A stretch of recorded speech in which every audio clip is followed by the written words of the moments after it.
Amiral, il y a aussi des nouvelles générations qui utilisent de plus en plus des nouveaux outils, qui ont maintenant l'habitude d'utiliser par exemple de l'instant message et du WhatsApp.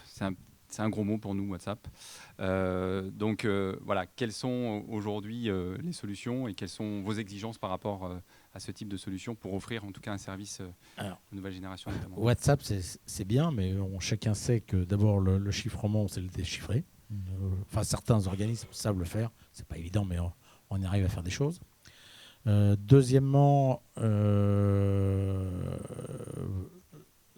a besoin de cet outil parce que c'est pratique. On a besoin de faire de l'échange, du chat, des choses comme ça. Donc ça, c'était quelque chose qu'on avait déjà remonté à Aircom dans ma vie passée. Aujourd'hui, comme Aircom a intégré la société Thales, qui est actionnaire à 100%, si je ne m'abuse, je me tourne vers l'agent de Thales pour ne pas dire de bêtises, et que Thales avait déjà développé un produit un peu équivalent qui marche très très bien pour l'avoir utilisé sur des cas d'ailleurs de remédiation, d'attaque. On avait utilisé ce système, on en était très très très content, qui est très pratique, qui marche vraiment, vraiment très bien. Donc on envisage ce qui s'appelle Citadel et qu'on va donc implémenter sur les téléphones Aircom, voire sur d'autres téléphones. Alors Citadel, évidemment, si le téléphone n'est pas sécurisé, il ne permet de sécuriser que le transfert d'informations. Si votre téléphone est volé et que vous avez enregistré des fichiers dessus, sur un téléphone qui n'est pas sécurisé, bah évidemment, si quelqu'un arrive à rentrer dans votre téléphone, il récupérera les informations. Si vous êtes sur un téléphone Aircom, effectivement, d'abord vous pouvez effacer à distance, ce qui est quand même pas mal, et ensuite de ça, comme tout est chiffré à l'intérieur, ils n'en feront rien. Et vous avez un code PIN à 6 chiffres, code PIN à 6 chiffres, 3 essais. Si la personne trouve le code PIN à 6 chiffres du premier coup, je lui conseille plutôt d'aller jouer au loto. Je pense que ça lui rapportera plus que d'essayer de casser le code PIN. Après, au bout de 3 essais, il est bloqué. Alors effectivement, on a parlé des données échangées. On parle aussi ici beaucoup des métadonnées. Je pense que ça parle à tout le monde. Et je pense que l'enjeu, c'est de préserver aussi de l'exploitation de ces métadonnées sur ce type de solution. Absolument, oui. Mais ça, j'allais dire, c'est quasi natif dans votre système. C'est l'avantage.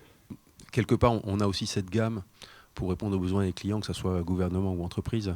On se rend bien compte qu'il y a un certain nombre de personnes qui sont très exposées, qui ont besoin d'une protection du téléphone, parce que si vous êtes commercial avec des déplacements à l'étranger, que vous êtes sur les contrats avec des concurrents de grands pays qui valent plusieurs millions, dizaines de millions, vous commencez à devenir une cible. Donc votre téléphone, il va être pris à la douane, il va être pris dans une chambre d'hôtel, il va être volé, et il y a des gens qui vont...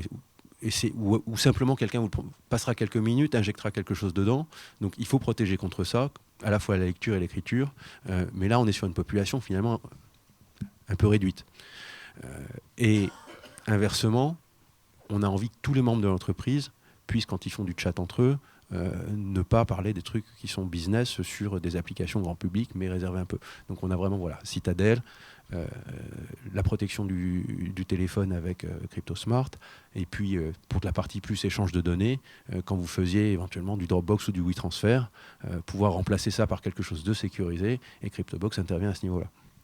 Les publications académiques ou autres, WhatsApp serait à l'état de l'art en termes de cryptographie.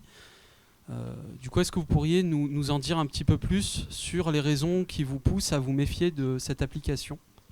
À votre avis, qui a la clé de WhatsApp ? Il y a des clés qui sont entre les différents clients dans un chiffrement de bout en bout.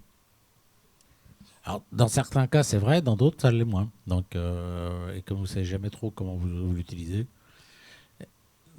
Moi, de toute façon, j'ai un principe, c'est que tout ce que je ne maîtrise pas, je m'en méfie. Voilà, donc alors je suis un peu parano, mais je suis payé pour ça, donc c'est normal.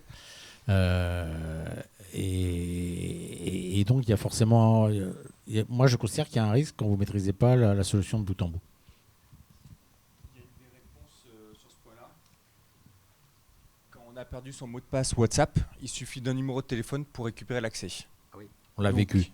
Donc ça reste très simple de récupérer un accès, donc les clés sont aussi présentes auprès de tiers.